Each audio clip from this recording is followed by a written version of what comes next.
Welcome, and over to yourself, Ellen, Beth, Sam, and Jess. Thank you. Yeah. Hi everyone. I'm Jessica. I'm an occupational therapist. I work at Calderdale and Huddersfield NHS Trust, which is an acute hospital trust, and I'm currently in a secondment post as an OT clinical educator, and that's a new role within our trust. We wanted to present today just because we've recently run a really exciting leadership placement, which had lots of benefits to scoping out the role I'm currently in as a secondment, some real benefits to the students out on placement, and they'll present their posters that they produced. And we just thought it was a really nice example of good, strong collaboration between the Acute Hospital Trust and the University of Huddersfield. So to introduce the concept of the placement, I'm going to hand you over now to Ellen, who's going to speak from the university side. So just move on to the next slide. Oh, sorry. There we go. Okay, my name's Ellen Martinez. I'm one of the lecturers at Huddersfield, and I was the module lead for this Broadening Occupational Therapy practice module. So this module is a 30-credit Year 3 Occupational Therapy degree apprenticeship module. So within this module, they have 7 weeks of teaching covering the political and professional context of occupational therapy practice, patient and public involvement and co-production, future roles of occupational therapy, service development and redesign, business acumen and entrepreneurship, change theory and management, and marketing the profession and services. Following that teaching, the students then go out in pairs to do 4 weeks of practice placement to carry out an occupation-focused service development, innovation, or broadening occupational therapy practice project. This is generally, because they're apprentices, it was generally within their organisation that they generally usually work in, but perhaps in a different team, or as this placement model in a more centralized education team or research team within the organisation. But it was about sort of broadening the scope of occupational therapy and really thinking about how services could be improved for service users and how they might go about that analysis. Next slide, please.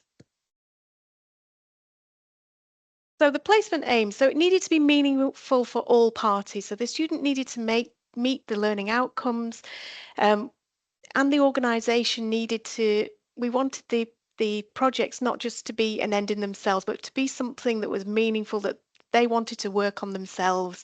And in that way, we could sort of have that collaboration between the university, the students' needs, and the organisation. So it was a really collaborative process. So the idea was that they would that the students would be able to evaluate the impact of local and national professional and policy drivers on a particular service. So they'd look at that particular service and think about what is influencing that. You know, what are the things that we need to think about? Why is the service set up in this way? Are they meeting, you know, the standards that they should? A lot of students did sort of mini audits, or they looked at best practice and then came up with recommendations for that. So the idea was of quality enhancements or service development. So it's not a research placement, it's definitely a leadership and development placement. So it's thinking about really analysing that service, really using that critical appraisal of that service, really thinking about the evidence base. We wanted them to place service users at the centre of their project. So we do some teaching, and we use the public partnership group. They come in and do some teaching about co-production and making sure that change is meaningful for service users and their experience.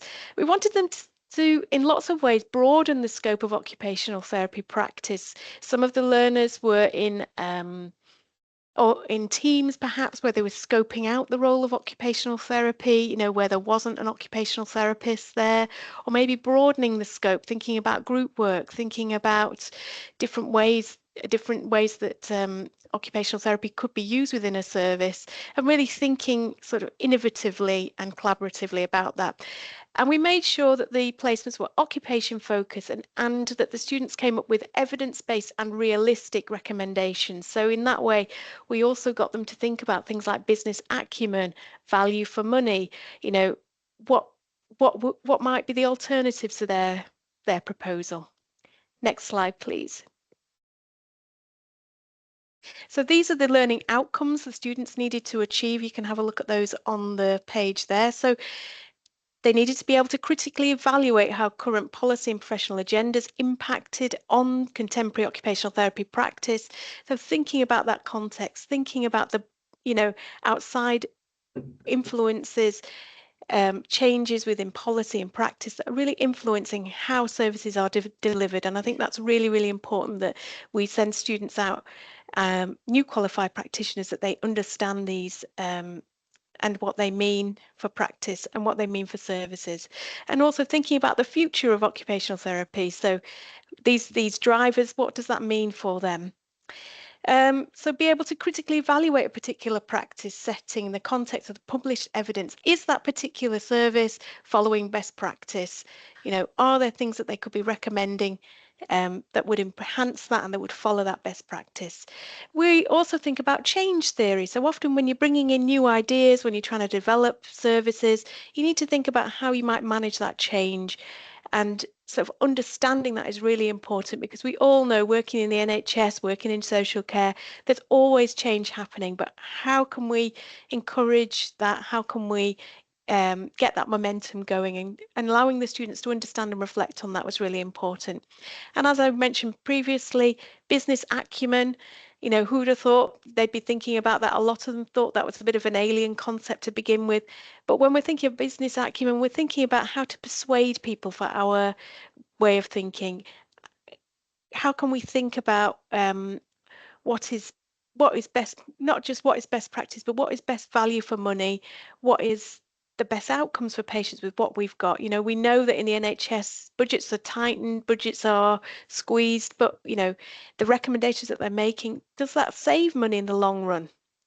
And then the last one was be able to work in an interprofessional or an interagency context. So that's sort of on the ground. They'll be working not just within the occupational therapy teams, and I'm sure they'll explain to you about this particular placement, the other services and teams that they also liaised with. Next slide, please.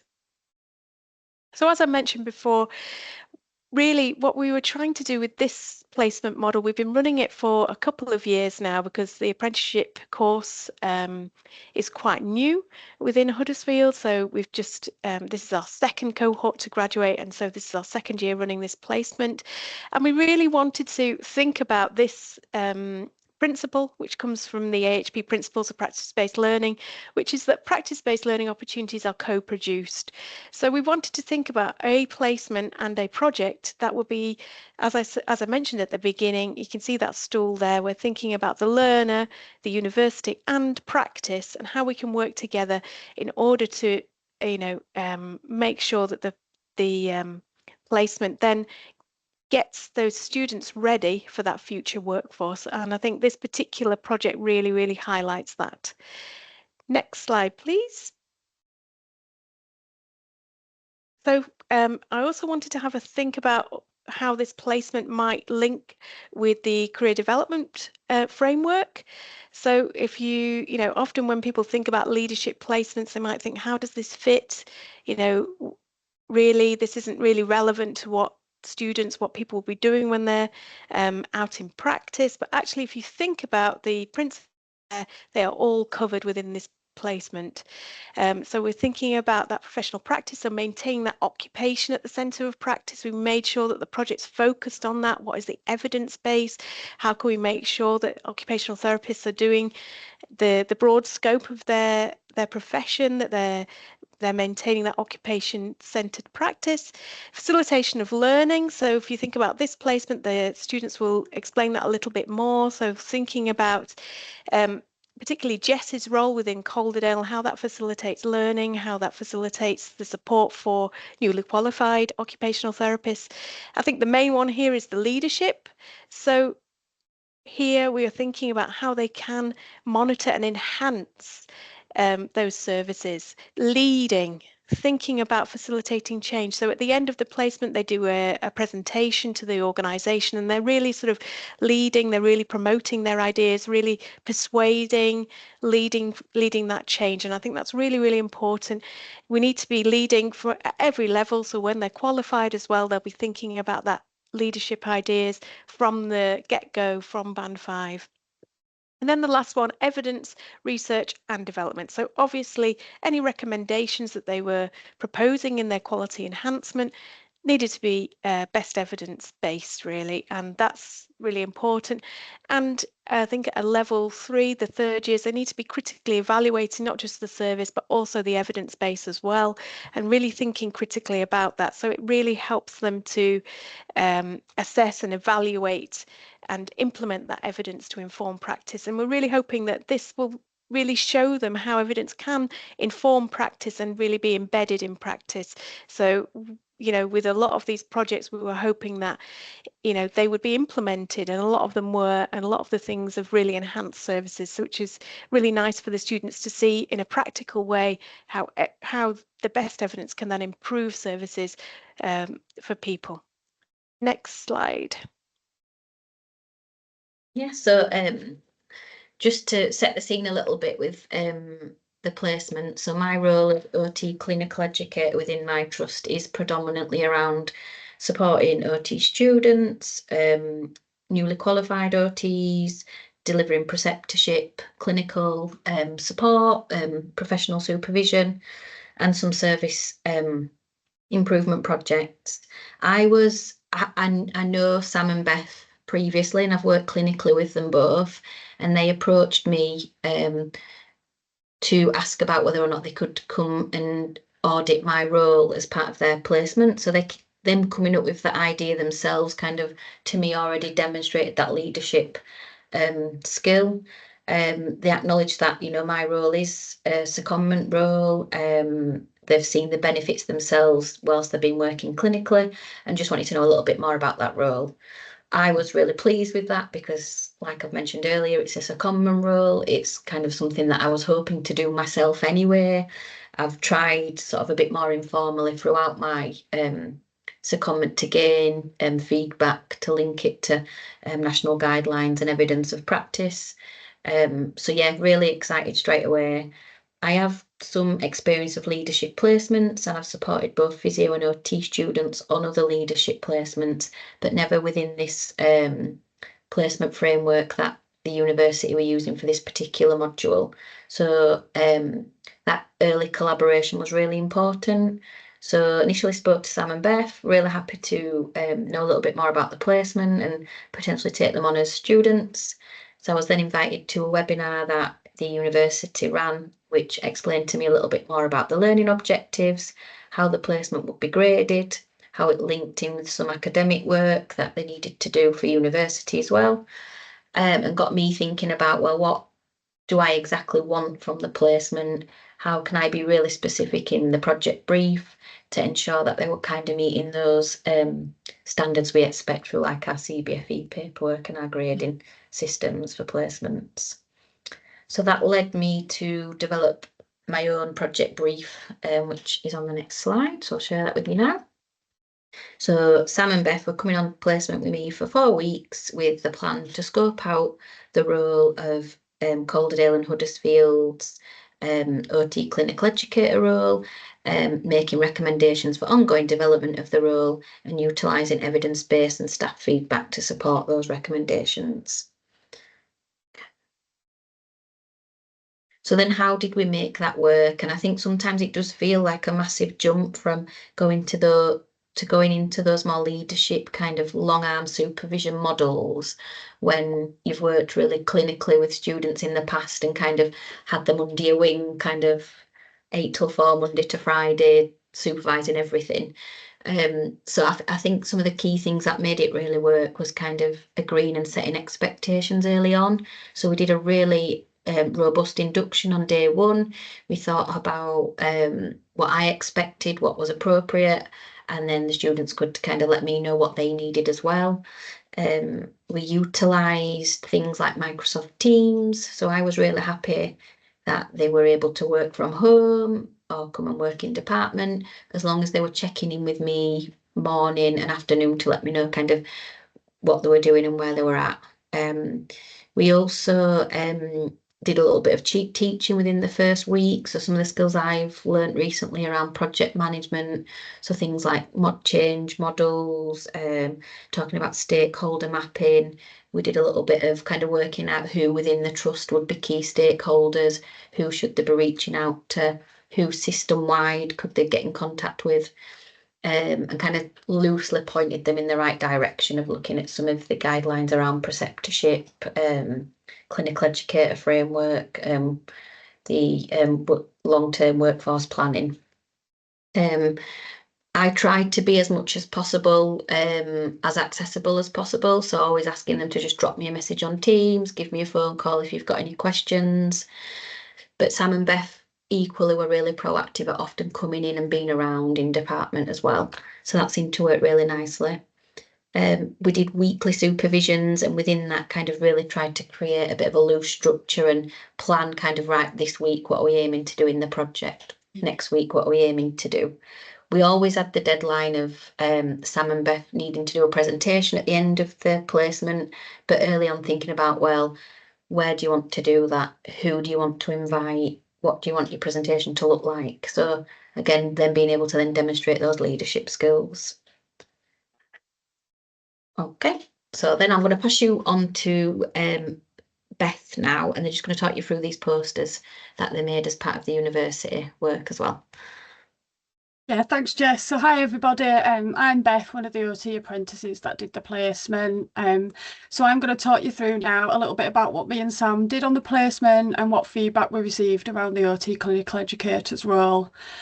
So like Jess said, at the end of placement, we had to present our project findings to Jess and the other key stakeholders, which we identified included the senior AHP clinical educator and also the therapy service manager.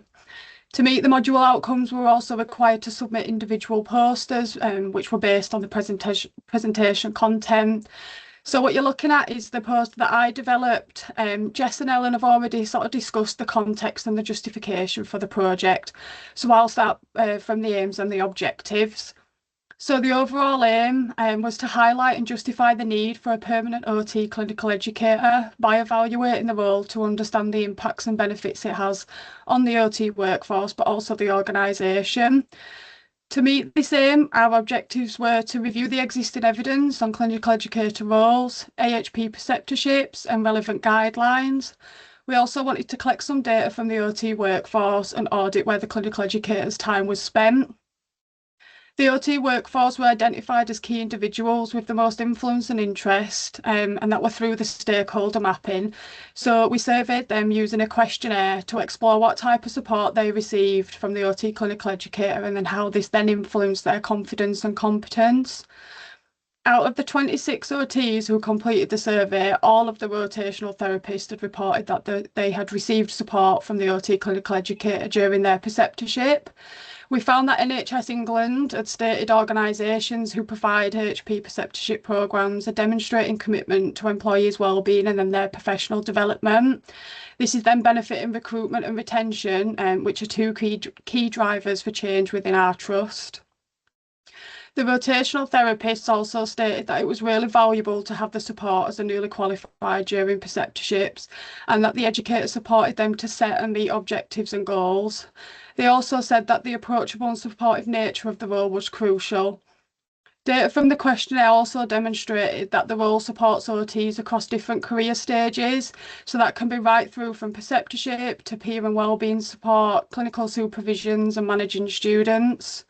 Rotational OTs also reported that they received support in caseload management, joint clinical working and continued professional development opportunities, which all reflects their needs as newly qualified therapists. NHS England's AHP preceptorship standards and framework states that being supported in these areas when you transition into practice can provide the skills needed to become an autonomous practitioner and provide the best patient care. It can also increase job satisfaction, reduce turnover and create a more skilled and resilient workforce who feel supported to grow and develop. Lastly, over half of the respondents agreed that the role has supported them to develop their confidence and competence. We found that the research shows developing these areas can positively impact the transition into practice, support building therapeutic relationships and implement evidence-based practice, which then overall contributes to better patient outcomes. I'll now hand you over to Sam. She's going to present a little bit from her poster and discuss the proposal and the recommendations. The next slide, Jess. Hello, I'm Sam, and I'm the other OT apprentice.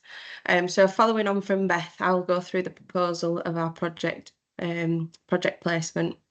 So the options appraisal, where there were two options, the post would continue, creating protected time for the clinical educator's responsibilities, or it wouldn't, and the duties would be delegated to others.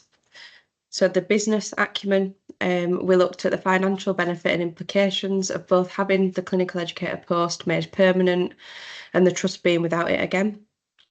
Looking back at the data that was collected from when the clinical educator post was created, we found that financially the trust will have benefited from the post. Prior to the post being in situ, to fill all the vacant rotational OT posts, it would have cost the trust around the same as the full. Laminate. Just... Sorry, getting distracted. Same as the year 6. The band 6 yearly wage, just in recruitment costs. Looking at the NHS England dashboard, we found that having a clinical educator has had a positive impact on the trust retention figures. That's evidenced through the feedback from the band 5s who the clinical educator supports. So instead of losing the clinical educator post and potentially returning to the previous retention figures, we recommended that the post be made permanent, doing so by utilising our findings from the placement and developing the role to reach out to a wider AHP workforce. Implementing that change by using student revenue from the increased staff numbers to fund the posts and publicised through the clinical educator, going to open days, running and advertising OT through OT day events and advertising the student placements internally and externally. Part of the project was to demonstrate how the change could be managed and implemented. So we used the Cotter's 8-step change model to demonstrate this, providing a structured approach and recommendations and suggestions on implementing change. So in conclusion, we found that the post provides a supported workforce, enhances skills, which positively impacts recruitment and retention rates. And I'll now pass you back over to Beth, who will start to discuss our student reflections. Yes, next slide, Jess, please. Thank you. So I'll just start by discussing and reflecting on our thoughts and feelings before the placement and then during it and following. So before starting in the placement, both of us did feel a little bit nervous and apprehensive. It was his first time doing a non-clinical placement, so it was very different to what we were used to, and we wasn't quite sure what to expect. Many of our peers in our cohort were working on projects that were focused on services delivering direct patient care, and our project was centred on evaluating a service that's provided to the workforce. Because of this, we was initially concerned around meeting the learning outcomes and the knowledge, skills and behaviours relating to the placement. However, the project provided a really valuable opportunity to learn some broader aspects that are beyond clinical practice and placements, including organisational and national influences on occupational therapy and the workforce.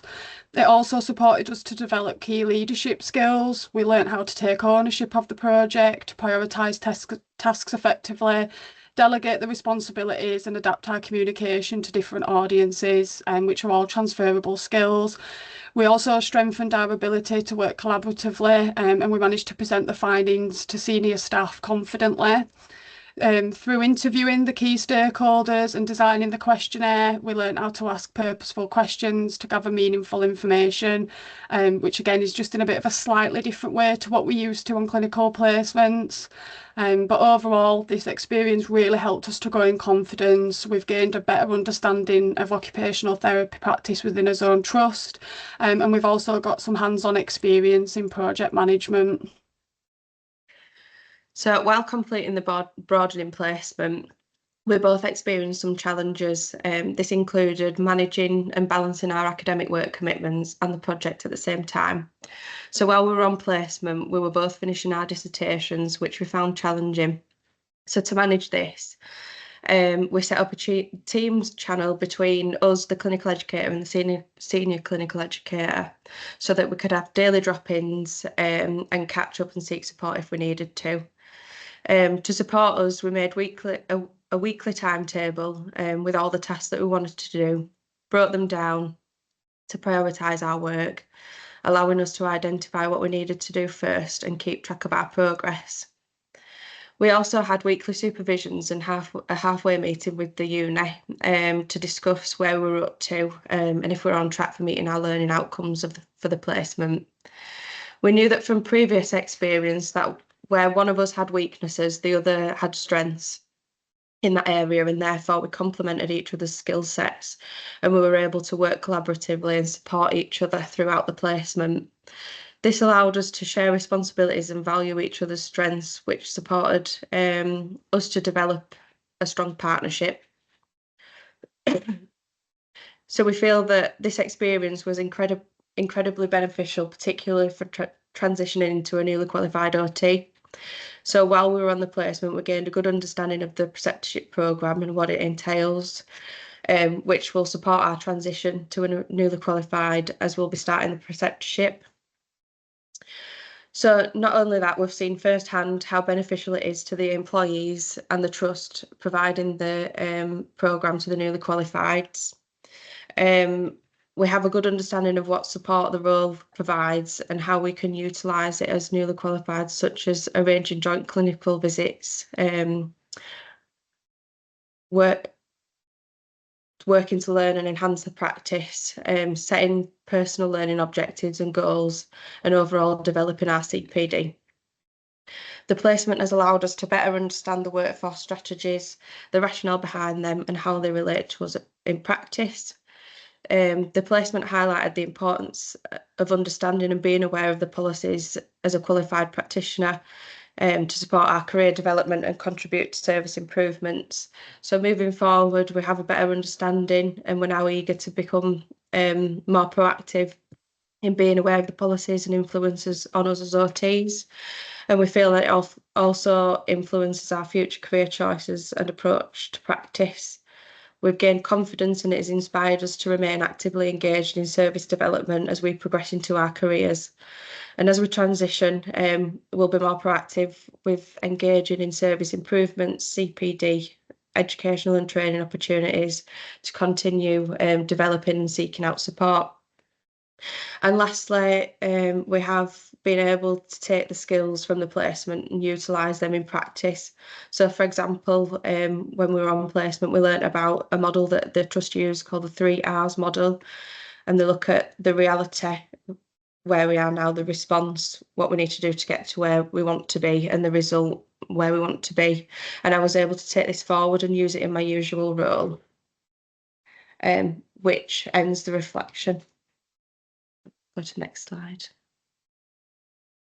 Thank you, Sam.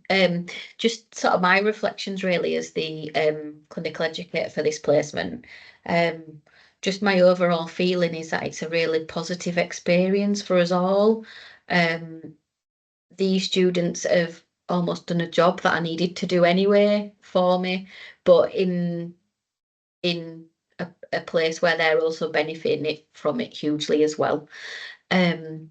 I've run a few leadership placements now, and I think what I've learned over time is that actually by giving students that autonomy, you know, they're able to have that freedom to demonstrate some real core skills around, you know, communication, teamwork, clinical reasoning, understanding legislation and how that impacts practice.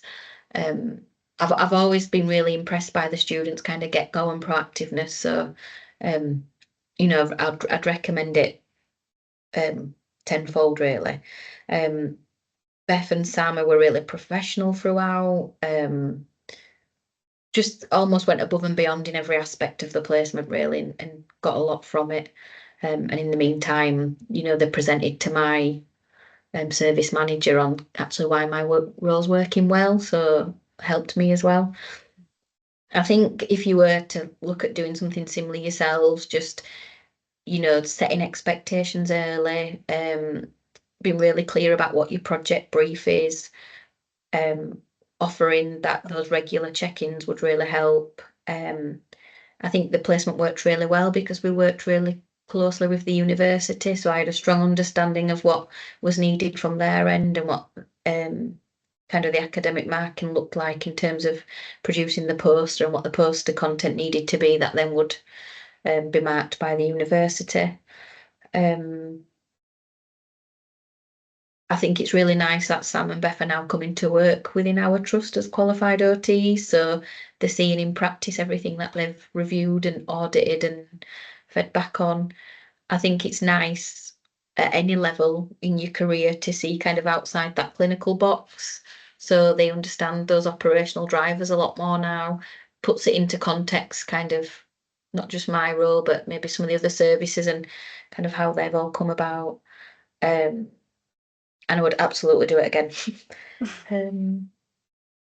So yeah, I think that's it from my reflections. And then I think there are references. And yeah, just thank you for watching. I did promise Helen, Sam and Beth that I'd put their emails on the last slide and I've forgotten. So we'll put the emails in the chat. But if anybody wanted to know any more or were thinking about doing any leadership placements or want to know a little bit more about my educator role, and please drop me an email. So yeah, that's it from us. Thank you. Thank you.